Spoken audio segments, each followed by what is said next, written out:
PSO 001 unit 4 ആണ് നമ്മൾ നോക്കാൻ പോകുന്നത്. സോഷ്യൽ കൺസ്ട്രക്ഷൻസ് ഓഫ് റിയാലിറ്റിയെ കുറിച്ച് പറയും. അത് ഇൻട്രൊഡക്ഷനായി വരുന്നത് ഈ പാഠത്തിൽ യാഥാർത്ഥ്യത്തിൻ്റെ സാമൂഹ്യ നിർമ്മാണം എന്നതുകൊണ്ട് എന്താണ് ഉദ്ദേശിക്കുന്നത് എന്നതാണ് നോക്കാൻ പോകുന്നത്. പരസ്പര ബന്ധിതമായ ഈ ആശയങ്ങൾ ഓരോന്നും നമുക്ക് മനസ്സിലാക്കുന്നില്ലെങ്കിൽ സാമൂഹ്യ യാഥാർത്ഥ്യത്തിൻ്റെ ഏറ്റവും പ്രധാനപ്പെട്ട ഈ വശത്തെക്കുറിച്ചുള്ള നമ്മുടെ അവതരണവുമായി മുന്നോട്ട് പോകുന്നത് ബുദ്ധിമുട്ടാണ്. അടിസ്ഥാനപരമായി യാഥാർത്ഥ്യത്തിൻ്റെ ദൃശ്യവശങ്ങളുടെ ഘടകങ്ങളെ വ്യത്യസ്ത രീതികളിൽ വീക്ഷിക്കുന്നതിനുള്ള സമൂഹത്തിൻ്റെ കഴിവിനെയാണ് സാമൂഹ്യ യാഥാർത്ഥ്യവുമായി വ്യക്തമായി നമ്മൾക്ക് സൂചിപ്പിക്കുന്നത്. ഓരോ തലമുറയുടെയും സാമൂഹ്യ യാഥാർത്ഥ്യത്തിന് മുൻ തലമുറയിൽ നിന്ന് നിരവധി വ്യതിയാനങ്ങൾ കാണാൻ സാധിക്കുന്നു.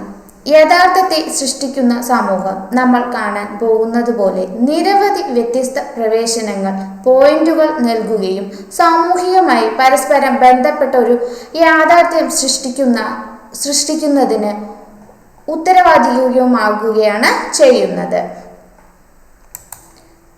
ദൈനംദിന ജീവിതത്തിൽ നിരീക്ഷിക്കാൻ നമുക്ക് ബഹുവചനം യാഥാർത്ഥ്യ സംവിധാനങ്ങൾ ലഭ്യമാണ്. ഇത് നിയമലംഘനത്തിൻ്റെയും തടസ്സങ്ങളുടെയും കാലഘട്ടങ്ങളിലൂടെ നമ്മൾ അതിലൂടെ നിലനിർത്തി കൊണ്ടുപോകുന്നു.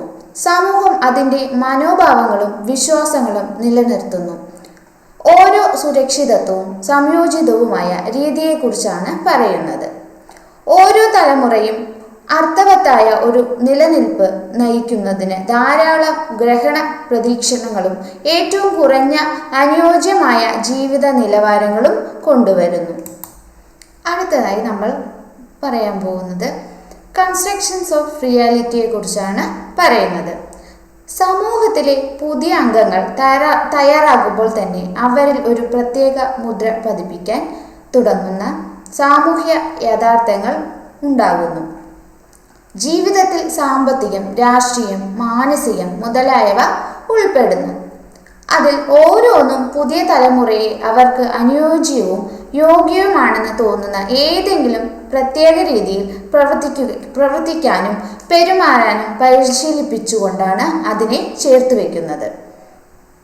ഏതൊരു സമൂഹത്തിൻ്റെയും സാമൂഹ്യ ഘടന ഒരു ദുർബലമായ ഘടനയാണെന്ന് പറയപ്പെടുന്നു. ആചാരപരമായും സുസ്ഥിരവുമായി ഇടപെടുന്നതിലൂടെ മാറ്റങ്ങൾ കൊണ്ടുവരുന്നു എന്ന് പറയുന്നു. യാഥാർത്ഥ്യം ദുർബലമാണ്. അതിനാൽ ഏതെങ്കിലും അസ്വസ്ഥതയുണ്ടാകുന്നതോ സംഘർഷഭരിതമായതോ ആയ സാഹചര്യങ്ങൾ തകർച്ചയിലേക്ക് നയിക്കുമെന്ന് പറയുന്നു. സാമൂഹ്യ ഘടന നന്നാകുവാൻ സമയം കുറേ എടുക്കും. പിന്നെ ചില അംഗങ്ങൾ ജീവിതകാലം മുഴുവൻ സ്വാധീനം ചെലുത്തേണ്ടി വരുമെന്നും പറയുന്നു. പഠനത്തിൽ സംസ്കാരത്തിന് പല വശങ്ങളുണ്ടെന്നും സമൂഹങ്ങളിൽ യാഥാർത്ഥ്യത്തിൻ്റെ നിർവചനം സമാനമാണെങ്കിലും വ്യക്തിയിൽ നിന്ന് വ്യക്തിയിലേക്ക്, രാഷ്ട്രത്തിൽ നിന്ന് രാഷ്ട്രത്തിലേക്കും വ്യത്യാസപ്പെടുന്നുണ്ട്. മതപരമായോ സാമ്പത്തികമോ ആയ പദവിയുടെ അടിസ്ഥാനത്തിൽ പരിമിതപ്പെടുത്താനുള്ള കഴിവ് യുവാക്കളുടെ ഇടപെടലിലൂടെ സ്വാധീനം ചെലുത്തുന്നത് കാണാൻ സാധിക്കുന്നു. ഇവ വെറും ജിഞ്ചസയിൽ നിന്ന് കാര്യങ്ങളെ നോക്കുന്നതിനുള്ള വഴിയല്ല. നിർമ്മിത യാഥാർത്ഥ്യത്തെ സാമൂഹ്യ വ്യവസ്ഥകളിലേക്കോ തുടർച്ചയായി പോഷിപ്പിക്കുകയും ശക്തിപ്പെടുത്തുകയും ചെയ്യുന്നു. നമ്മൾ സ്വയം ശാശ്വതമാകുന്നതിന് സാമൂഹ്യവൽക്കരണത്തെയും വിദ്യാഭ്യാസത്തെയും ആശ്രയിക്കുകയും വ്യക്തിയെ ഒരു പരിധിവരെ നിയന്ത്രിക്കുകയും അവൻ്റെ യാഥാർത്ഥ്യം കൂടുതൽ ശാശ്വതമാക്കുന്നതിന് ഉത്തരവാദിത്വ ബോധം ഉണ്ടാക്കുന്നതിനുള്ള കാരണമായി വ്യക്തമാക്കാൻ തുടങ്ങുന്നു. ഈ പാഠത്തിൽ സാമൂഹ്യ പ്രക്രിയ യാഥാർത്ഥ്യത്തെ എങ്ങനെ നിർമ്മിക്കുന്നു എന്ന് നമുക്ക് നോക്കാം. അവർ സ്വയം പഠിച്ചതുമായ സംസ്കാരത്തിൻ്റെയും പ്രത്യയശാസ്ത്രത്തിൻ്റെയും മാതൃക തന്നെ ആ ചട്ടക്കൂടിനുള്ളിൽ സ്ഥാപിക്കുന്നു.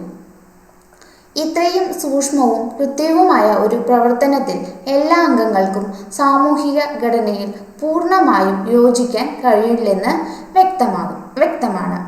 ഇവർ വ്യതിചലിക്കുന്ന വ്യക്തികളാണ്.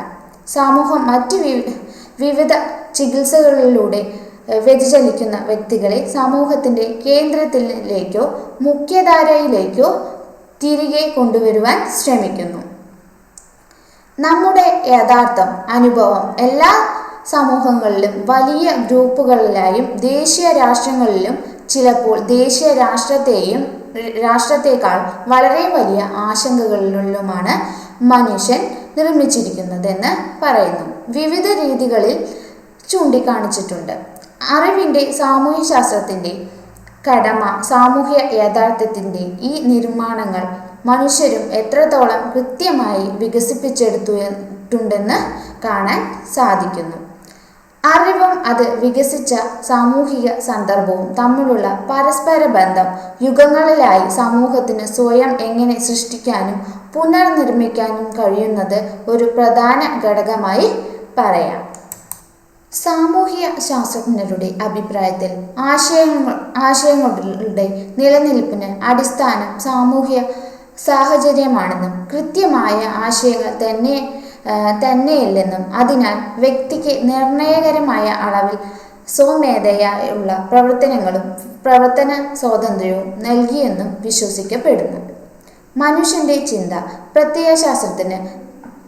പ്രത്യയശാസ്ത്രത്തിൽ നിന്നും പരിസ്ഥിതിയിൽ മൊത്തത്തിൽ നിലനിൽക്കുന്ന ഭൗതിക കാലാവസ്ഥയിൽ നിന്നും ഒരിക്കലും സുരക്ഷിതമല്ലെന്ന് വിശ്വസിക്കുന്ന സാമൂഹ്യ ശാസ്ത്രജ്ഞന്മാർ ഉണ്ടായിരുന്നു. അറിവ് നേടുന്നത് വളർച്ചാ ഘട്ടത്തിലാണെന്നും അത് താരതമ്യേന സാവധാനത്തിൽ ശേഖരിക്കുന്നുവെന്നും പറയുന്നു. അന്വേഷിക്കുന്ന അറിവിൻ്റെ മതിയായ വശങ്ങൾ പരിശോധിക്കുമ്പോൾ മാത്രമേ ഏതൊരു യാഥാർത്ഥ്യത്തിൻ്റെ വീക്ഷണം കേന്ദ്രീകരിക്കാൻ വ്യക്തമാക്കുകയുള്ളൂ. അതിലൂടെ അറിവ് ശേഖരിക്കപ്പെടുകയും പുതിയ അംഗങ്ങൾക്ക് പൂർണ്ണമായി നേടാൻ കഴിയില്ല. നിലവിലുള്ള അംഗങ്ങൾക്ക് മാധ്യമങ്ങൾ, സ്ഥാപനങ്ങൾ, കുടുംബം, ജോലിസ്ഥലം എന്നിവയിലൂടെ നിരന്തരം പുതിയ വിവരങ്ങൾ നൽകുകയും സമൂഹത്തിൽ മൊത്തത്തിൽ സംഭവിക്കുന്ന കാര്യങ്ങളെക്കുറിച്ച് പറയുകയും ചെയ്യുന്നുവെന്ന് പറയുന്നു. Phenomena of social reality. സാമൂഹ്യ യഥാർത്ഥത്തിൻ്റെ പ്രതിഭാസങ്ങളെ പഠിക്കുന്നത് ദൈനംദിന സാമാന്യ ബുദ്ധി യഥാർത്ഥത്തെ ഒരു ആരംഭ പോയിന്റായി ഉപയോഗിക്കുന്നുവെന്ന് ബർഗറും ലക്മാനും കരുതുന്നുവെന്ന് പറയുന്നു.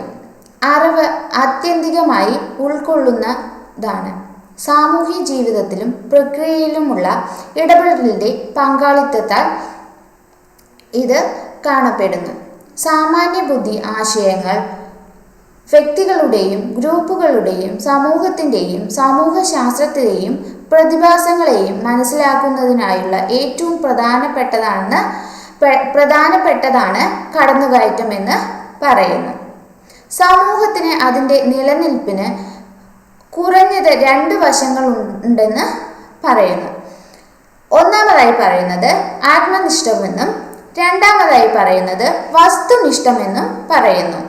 ഈ വസ്തുക്കൾ ഒരുമിച്ച് ഒരു വ്യക്തിക്ക് ഒരു ഗ്രൂപ്പ് ജീവിതം ഉണ്ടെങ്കിലും വ്യക്തിയെയോ ഗ്രൂപ്പിനെയോ പുറത്താക്കാൻ ആഗ്രഹിക്കുന്നില്ലെങ്കിൽ ശരിക്കും ഒരു വസ്തു നിഷ്ഠ യാഥാർത്ഥ്യവും നിയമങ്ങളും പാലിക്കേണ്ട നിയമങ്ങളും ഉണ്ടെന്ന ധാരണയിലേക്ക് നയിക്കുന്നു. സാമൂഹിക ജീവിതത്തിൻ്റെ യാഥാർത്ഥ്യം ഏതൊരു വ്യക്തിക്കും അതീതമായ നിലനിൽക്കുന്ന സ്വയം ഒരു ബോധ്യപ്പെടുത്തലാണെന്ന് പറയുന്നു.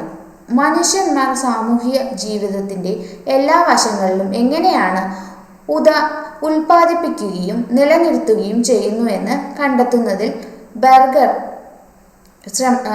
ബർഗറുടെ ശ്രമങ്ങൾ അല്ലെങ്കിൽ അദ്ദേഹം അതിനുവേണ്ടി ശ്രമങ്ങൾ നടത്തിയിരുന്നു എന്ന് പറയുന്നു. സാമൂഹിക യാഥാർത്ഥ്യത്തെ മനസ്സിലാക്കാൻ ശ്രമിക്കുമ്പോൾ അത് എങ്ങനെയാണ് യഥാർത്ഥത്തിൽ നിർമ്മിക്കപ്പെടുന്നത് എന്ന് മനസ്സിലാക്കും. ഇതിലൂടെ നമ്മൾ അന്വേഷിക്കുന്നത് കണ്ടെത്താൻ സാധിക്കുകയും ചെയ്യുമെന്ന് പറയുന്നു. ഇനി നമ്മൾ പറയുന്നത് എവരിഡേ സോഷ്യൽ റിയാലിറ്റിയെ കുറിച്ചാണ് പറയുന്നത്.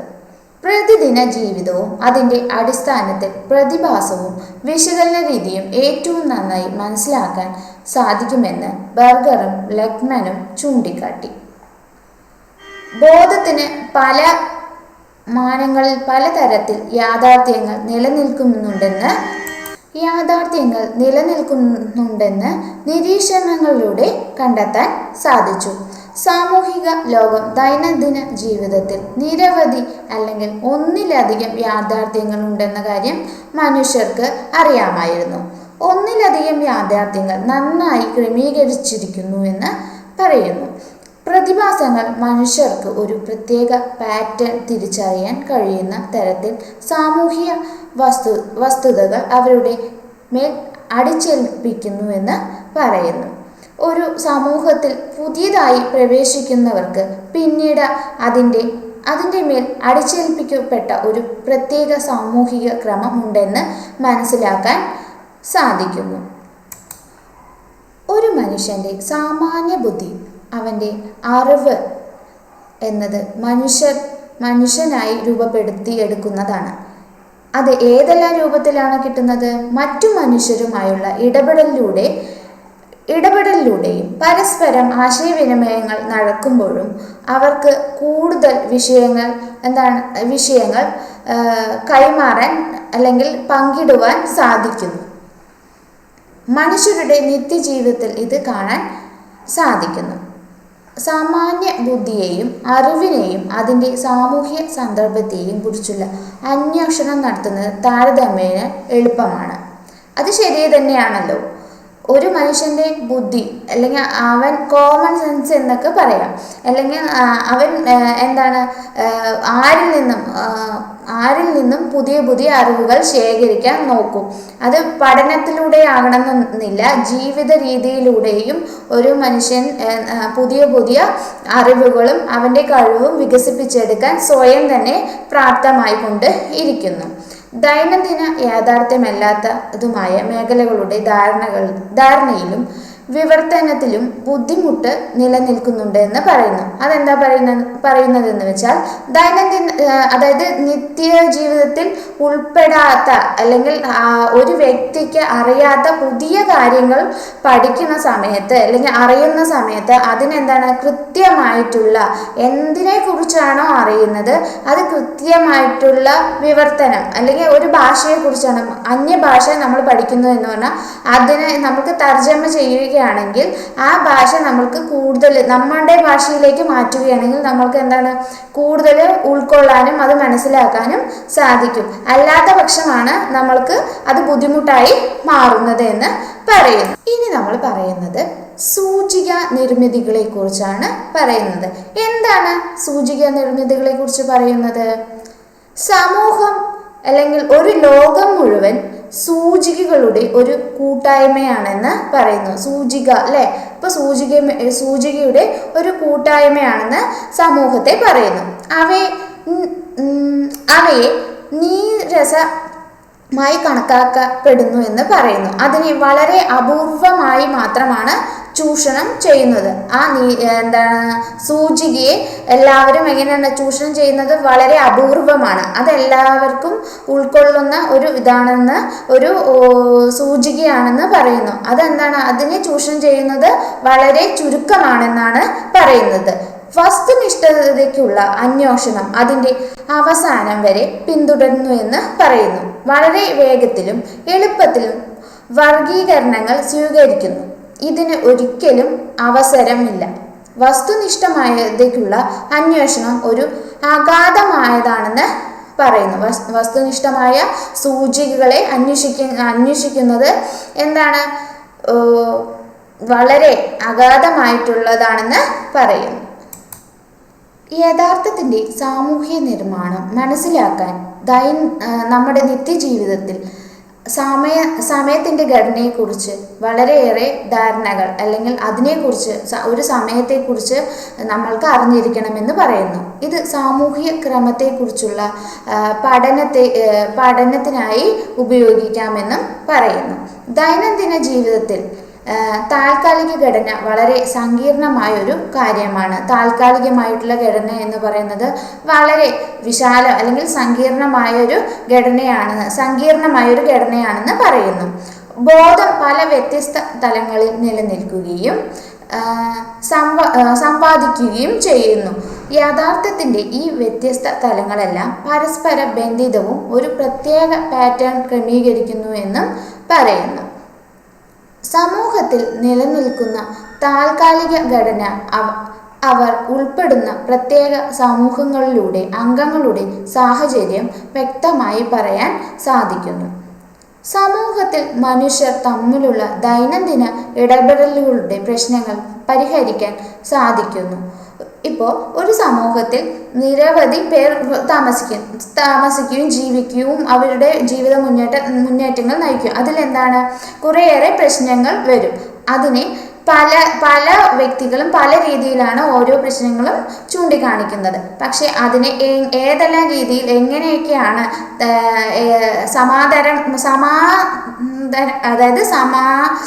നമ്മൾക്ക് സമാനമായി അല്ലെങ്കിൽ അവർക്ക് എങ്ങനെയാണോ ആ പ്രശ്നത്തെ നേരിടാൻ സാധിക്കുന്നത് എന്ന് വളരെ കൃത്യമായി ആലോചിച്ച് മുന്നോട്ട് പോകുന്ന മനുഷ്യരാണ് അല്ലെങ്കിൽ ജീവിക്കുന്ന ആൾക്കാരാണ് ഇന്ന് നമ്മൾക്ക് സമൂഹത്തിന് മുമ്പിൽ കാണാൻ സാധിക്കുന്നത് എന്ന് പറയുന്നു. നേരിട്ടുള്ള ഇടപെടലുകളുടെ സാഹചര്യങ്ങൾ സ്വയം തന്നെ ഒരു ധാരണയിൽ എത്തുന്നു. അവർക്ക് ഓരോരുത്തർക്കും സ്വയം തന്നെ ഓരോ ധാരണയിലേക്ക് എത്താൻ സാധിക്കുന്നു എന്ന് പറയുന്നു. മറ്റുള്ളവരുമായുള്ള പെരുമാറ്റത്തിൻ്റെ ഒരു ഫലമാണ് സ്വയം പ്രതിഫലനം എന്ന് പറയുന്നത്. സമൂഹത്തിൽ നമ്മൾ എന്താണെന്നും എന്തിനു വേണ്ടി നിലകൊള്ളുന്നുവെന്നും സ്വയം ചിന്തിക്കാൻ കഴിവുള്ളവരാണ് നമ്മൾ എന്തിനാ ജീവിക്കുന്നത്, നമ്മൾ എന്ത് ചെയ്യുമ്പോഴാണ്, ഏത് തരത്തിലാണ് എല്ലാവർക്കും പ്രയോജനപ്പെടുക എന്നെല്ലാം ചിന്തിക്കുന്നവർ ചുരുക്കം പേരാണെങ്കിലും ആ ചിന്ത പ്രാബല്യത്തിൽ കൊണ്ടുവന്നു കഴിഞ്ഞാൽ അതെന്താണ്, എല്ലാവർക്കും നല്ല രീതിയിൽ ഉപകാരപ്പെടും. അല്ലെങ്കിൽ ഒരു വ്യക്തി ചിന്തിക്കുന്നത് നല്ല രീതിയിലേക്കാണെങ്കിൽ അത് സമൂഹത്തിലേക്ക് മാറുമ്പോൾ അത് ഒരു കൂട്ടം അല്ലെങ്കിൽ ഒരു സമൂഹം തന്നെ ഒരു നല്ലൊരു വാക്കുകൾ കേൾക്കുകയും അല്ലെങ്കിൽ ഒരു നല്ലൊരു ആശയത്തിലേക്ക് എത്തുകയാണ് ചെയ്യുന്നതെന്ന് പറയുന്നു. നമ്മുടെ മനോഭാവങ്ങളെയും പെരുമാറ്റത്തെയും രൂപപ്പെടുത്തുന്നു. മനുഷ്യ സാമൂഹിക യാഥാർത്ഥ്യത്തിൻ്റെ അല്ലെങ്കിൽ യാഥാർത്ഥ്യങ്ങളുടെ അടിസ്ഥാനമാണെന്ന് പറയുന്നു. നമ്മളുടെ ചിന്താഗതിയെയും നമ്മുടെ അടിസ്ഥാന ഘടകങ്ങളെയും പെരുമാറ്റത്തെയും ജീവിത രീതിയെയും ക്രമീകരിച്ച് ചിട്ടയോടെ മുന്നോട്ട് പോകുന്നു എന്നാണ് പറയുന്നത്. നമ്മുടെ ദൈനംദിന യാഥാർത്ഥ്യത്തിൽ തന്നെ നിരവധി ഘടകങ്ങൾ ഉണ്ടെന്നും അവയ്ക്ക് പ്രത്യേക സാഹചര്യങ്ങളും മനോഭാവങ്ങളും ഉണ്ടാക്കാൻ കഴിയുമെന്ന് പറയുന്നു. സാമൂഹ്യ യാഥാർത്ഥ്യത്തിൻ്റെ അടിസ്ഥാനപരമായ സമാനങ്ങൾ ഉണ്ടാക്കലും സ്വന്തമായ നിയമങ്ങൾ സൃഷ്ടിക്കുകയും ഒരു നിശ്ചിത യാഥാർത്ഥ്യത്തിൽ അംഗങ്ങളിൽ അവ അടിച്ചേൽപ്പിക്കുകയും ചെയ്യുന്ന മേഖലകളുണ്ടെന്ന് നിരീക്ഷണത്തിലൂടെ വ്യക്തമാക്കാൻ കഴിഞ്ഞു. പല വ്യക്തികളുടെ നിരീക്ഷണങ്ങളിലൂടെ എന്താണ് മനസ്സിലാകുന്നത്, ഓരോ വ്യക്തികൾക്കും സ്വന്തമായിട്ടുള്ള അഭിപ്രായവും അതിനുള്ള സ്വാതന്ത്ര്യവും അത് പ്രകടിപ്പിക്കാനുള്ള സാഹചര്യവും ഒരുക്കുന്നുണ്ട് എന്ന് ഓരോ നിരീക്ഷണങ്ങളിലൂടെ വ്യക്തമാക്കാൻ സാധിച്ചു എന്ന് പറയുന്നു. സാമൂഹിക സാഹചര്യങ്ങൾ വ്യക്തമായി കാണുന്ന സാമൂഹിക യാഥാർത്ഥ്യത്തിൻ്റെ നിയമങ്ങളിൽ സ്വാധീനിക്കപ്പെടുകയും പരിമിതപ്പെടുത്തുകയും ചെയ്യുന്നു. അതിലെന്താണ്, ഓരോ വ്യക്തികളുടെ ഓരോ കഴിവ് അല്ലെങ്കിൽ ഓരോ സാഹചര്യത്തെ എന്താണ് ചെയ്യുന്നത്, സ്വാധീനിക്കുകയും അതിനെ ഒരു പരിധിക്കുള്ളിൽ അല്ലെങ്കിൽ ആ സ്വാധീനത്തെ ആ ഒരു ആശയത്തെ പരിമിതപ്പെടുത്തിക്കൊണ്ട് അല്ലെങ്കിൽ പരിമിതപ്പെടുത്തിക്കൊണ്ട് സമൂഹത്തിലേക്ക് നയിക്കപ്പെടുകയും ചെയ്യുന്നു എന്ന്. ഇനി നമ്മൾ പറയാൻ പോകുന്നത് ലാംഗ്വേജ് ആൻഡ് സോഷ്യൽ റിയാലിറ്റിയെ കുറിച്ചാണ് പറയുന്നത്. സാമൂഹിക യാഥാർത്ഥ്യത്തെ നിലനിൽക്കുന്ന ഒരു മേഖലയാണ് ഭാഷ എന്ന് പറയുന്നത്. ഓരോ ഭാഷകൾക്കും ഒരു പ്രത്യേക വ്യാകരണവും വാക്യഘടനയും ഉണ്ട്. അതെല്ലാവർക്കും അറിയുന്ന കാര്യമല്ലേ. എല്ലാ സമൂഹങ്ങളുടെയും ഏറ്റവും പ്രധാനപ്പെട്ട ചിഹ്നം സംവിധാനമാണെന്ന് പറയുന്നു അല്ലെ. ഒരു ഭാഷ ഉണ്ടാവുന്നു, അല്ലെങ്കിൽ ഒരു വാക്കുണ്ടാവുന്നു, അല്ലെങ്കിൽ ഒരു വാക്കിലൂടെ ഒരു എന്താണ് സാധനം എന്ന് മനസ്സിലാക്കുന്നു, ആ സാധനത്തിന് ഒരു ആശയം ഉണ്ടാകുന്നു, ആ ആശയത്തിന് എന്താണ് ചെയ്യുന്നത്, സമൂഹത്തിൽ അതൊരു ചിഹ്നമായി അല്ലെങ്കിൽ ഒരു ചിഹ്നമായി രൂപപ്പെടുകയും അത് ഒരു സംവിധാനമായി ആ ചിഹ്നം എന്തിനാണ് ഉപയോഗിക്കുന്നത് എന്ന് പൊതുവായി ഒരു വാക്യം അല്ലെങ്കിൽ ഒരു പൊതുവായിട്ടുള്ള ഒരു വാക്ക് രൂപപ്പെടുകയും അത് സമൂഹത്തിൽ ഏതെല്ലാം രീതിയിൽ ഉപയോഗിക്കുന്നു എന്ന് പറയുന്നു. അറിവിൻ്റെയും ആശയങ്ങളുടെയും മൊത്തത്തിലുള്ളൊരു ഒരു ഗ്രൂപ്പിനെ അല്ലെങ്കിൽ ഒരു ആശയങ്ങളുടെ ഒരു മൊത്തത്തിലുള്ള ഒരു ഗ്രൂപ്പിനെ തന്നെ എന്താണ്, ആ ഗ്രൂപ്പിനെ ഓരോ വ്യക്തികളും വ്യത്യസ്ത പദങ്ങളും ആശയങ്ങളുമായി വികസിപ്പിക്കുവാൻ ശ്രമിക്കുന്നു. വ്യത്യസ്ത ആശയങ്ങളെ വികസിപ്പിച്ച ശേഷം ചുരുങ്ങുകയും ചെയ്യുന്നു. ഒരു അറിവിൻ്റെ ഫണ്ട് അല്ലെങ്കിൽ സൃഷ്ടിക്കാൻ സഹായിക്കുന്നു. ഒരു വലിയൊരു അറിവ് അല്ലെങ്കിൽ ഒരു സമൂഹത്തിലേക്ക് നമ്മളൊരു ആശയം പകരാൻ അത് എല്ലാവർക്കും നല്ലൊരു അറിവ് നേടിയെടുക്കാനുള്ളൊരു സാധ്യത ഉണ്ടെന്നും പറയുന്നു. ആശയങ്ങളെയും അറിവിനെയും മൊത്തത്തിലുള്ളൊരു സിസ്റ്റത്തിൽ നിന്ന് പുറത്തിറങ്ങുന്ന അറിവിൻ്റെ ധാരണയും അറിവിൻ്റെയും മൊത്തത്തിലുള്ള സിസ്റ്റത്തിൽ നിന്ന് അതിനെ ഒരു അറിവ് എന്ന് പറയുന്ന ഒരു മൊത്തത്തിൽ കോമൺ ആയിട്ടുള്ളൊരു കാര്യമായിരിക്കും. അതിനെ എന്താണ്, ഒരു സിസ്റ്റമാറ്റിക് ആയിട്ട് നമ്മൾ ക്രമീകരിച്ച് അത് മൊത്തത്തിൽ എല്ലാവർക്കും എത്തുന്ന രീതിയിലേക്ക്, എല്ലാവർക്കും ആ ആശയം എത്തുന്ന രീതിയിലേക്ക് നമ്മൾ മാറ്റിയെടുക്കുന്നു എന്ന് പറയുന്നു. ഉദാഹരണമായി ഇംഗ്ലീഷ് ഭാഷ വിപുലമായി നമ്മൾ നിഘണ്ടുകളിലെല്ലാം കാണാം. അതിനെ നിഘണ്ടുകളിൽ എന്താണ് സമാഹരിച്ച് വെക്കുന്നു. അത് കഴിഞ്ഞ് അവ പരിഷ്കരിക്കുകയും എഡിറ്റ് ചെയ്യുക, അതിനെ എന്താണ് നമ്മൾ പരിഷ്കരിക്കുകയും എഡിറ്റ് ചെയ്യുകയും അപ്ഡേറ്റ് ചെയ്യുകയും കൂടാതെ ഈ സാമൂഹിക നടപടിക്രമങ്ങളിൽ നിരവധി പുതിയ വാക്കുകളും ആശയങ്ങളും ഭാഷയിലേക്ക് പ്രവേശിക്കുന്നു. നിഘണ്ടുവിൽ നിന്ന് ഭാഷയിൽ നിന്നും നീക്കം ചെയ്യുന്ന വാക്കുകളും ആശയങ്ങളും ഉണ്ടാകുന്നു. അപ്പോൾ ഒരാൾക്ക് അല്ലെങ്കിൽ ഒരു ഭാഷ രൂപപ്പെടുന്ന സമയത്ത് അത് എന്താണ്, അത് പല ഘട്ടങ്ങളിലായിട്ട് അല്ലെങ്കിൽ ഓരോ ഘട്ടമായിട്ട് അതിനെ ക്രമീകരിച്ചിട്ട് ഓരോരുത്തർക്കും ആ ആശയം അല്ലെങ്കിൽ ആ ഒരു വാക്കിൻ്റെ അർത്ഥത്തെ കേന്ദ്രീകരിച്ചുകൊണ്ട് അത് മനസ്സിലാക്കുന്ന രീതിയിൽ എന്താണ് ക്രമപ്പെടുത്തി എടുക്കുവാൻ സാധിക്കുന്നു എന്ന് പറയും. ഒരു സാമൂഹിക യാഥാർത്ഥ്യം എന്ന നിലയിൽ ഭാഷ അറിവ് ശേഖരിക്കുകയും മനുഷ്യവ്യവസ്ഥയിലെ മറ്റ് അംഗങ്ങളിലേക്ക് അത് കൈമാറുകയും സാമൂഹികമായി ക്രമീകരിക്കാൻ ഒരു അന്തരീക്ഷം നമ്മൾ എന്താണ് സൃഷ്ടിക്കുകയും ചെയ്യുന്നു. സാമൂഹിക യഥാർത്ഥത്തിൻ്റെ വളരെ സങ്കീർണമായൊരു വശമാണ് ഭാഷ. ഒരു മനുഷ്യൻ സാമൂഹിക ക്രമത്തിലോ യാഥാർത്ഥ്യത്തിലോ എങ്ങനെ ചായ്വ് കാണിക്കുന്നുവെന്ന്, അതിനെ എങ്ങനെയാണ് പൊരുത്തപ്പെടുന്നതെന്നും എന്തിനെക്കുറിച്ചാണ് ഗവേഷണം നടത്തുന്നതെന്നും സാമൂഹിക യാഥാർത്ഥ്യത്തെ ഗ്രഹിക്കാൻ കഴിവുള്ളതാണെന്നും പറയുന്നു. ഭാഷ, അറിവ്, യുക്തി, ധാർമ്മികത, രാഷ്ട്രീയം, സാമൂഹിക മനോഭാവങ്ങൾ എന്നിവയുടെ വലിയ ശേഖരണമാണ് ഭാഷ. ഭാഷ മാറ്റിയാൽ പറയാൻ കഴിയും. ആ ഭാഷ എന്താണ്, ഓരോ ഭാഷ അറിവിനാണെങ്കിലും യുക്തിക്കാണെങ്കിലും ധാർമ്മികതയ്ക്കാണെങ്കിലും രാഷ്ട്രീയങ്ങൾക്കാണെങ്കിലും സാമൂഹിക ഇടപെടലിലൂടെയാണെങ്കിലും എല്ലാത്തിനും എന്താണ് ഭാഷ പല രൂപത്തിലാണ് കൈകാര്യം ചെയ്യുന്നത്. ഭാഷ മാറ്റി ഒരു ഭാഷ അതിൻ്റെ എന്താണ് പ്രത്യേകത എന്താണ്, അതിൻ്റെ പ്രത്യയശാസ്ത്രത്തെ ആഴത്തിലാണ്, ഒരു ഭാഷയെക്കുറിച്ചുള്ള പ്രത്യയശാസ്ത്രത്തിൻ്റെ ആഴത്തിലുള്ള പഠനമാണ് എല്ലാവരും നടത്തുന്നത്. ഭാഷയെക്കുറിച്ചുള്ള പഠനത്തിൽ അതിൻ്റെ ഭാഷയെക്കുറിച്ചുള്ള പഠനവും അതിൻ്റെ സന്ദർഭത്തെയും വ്യത്യസ്ത സാഹചര്യങ്ങളിലൂടെ അതിൻ്റെ പ്രയോഗിക്കുമ്പോഴും ആ ഭാഷ പ്രയോഗിക്കുമ്പോഴും അതിൻ്റെ യാഥാർത്ഥ്യത്തെ മനസ്സിലാക്കാൻ സാധിക്കുന്നു എന്ന് പറയുന്നു. സാമൂഹ്യശാസ്ത്രത്തിൻ്റെ അറിവിൻ്റെ സാമൂഹ്യശാസ്ത്രവുമായി ബന്ധിപ്പിക്കുന്ന സിദ്ധാന്തങ്ങളുടെ ആശയങ്ങളുടെയും ചരിത്രത്തിലെ ഒരു അടിസ്ഥാന ഘടകമാണ് പറയുന്നത് എന്ന് പറയുന്നു. അപ്പോൾ ഒരു ഭാഷ അല്ലെങ്കിൽ ഒരു ഭാഷ രൂപപ്പെടുന്ന ഒരു ലാംഗ്വേജ് എങ്ങനെയാണ് രൂപപ്പെടുന്നത്? അത് പല പല വ്യക്തികളിലൂടെയും അല്ലെങ്കിൽ ഒരു സമൂഹത്തിലൂടെയും അതിനെ ഒന്നായിട്ട് ഒരു നിഘണ്ടുവായി ക്രമീകരിക്കുകയും അങ്ങനെ എല്ലാവർക്കും അത് ആ ഭാഷ ലാംഗ്വേജ് ഉപകാരപ്പെടുത്തുന്ന രീതിയിലേക്ക് രൂപപ്പെടുത്തി എടുക്കുന്നു എന്ന് നമ്മൾക്ക് ഇതിലൂടെ മനസ്സിലാക്കാൻ സാധിച്ചു.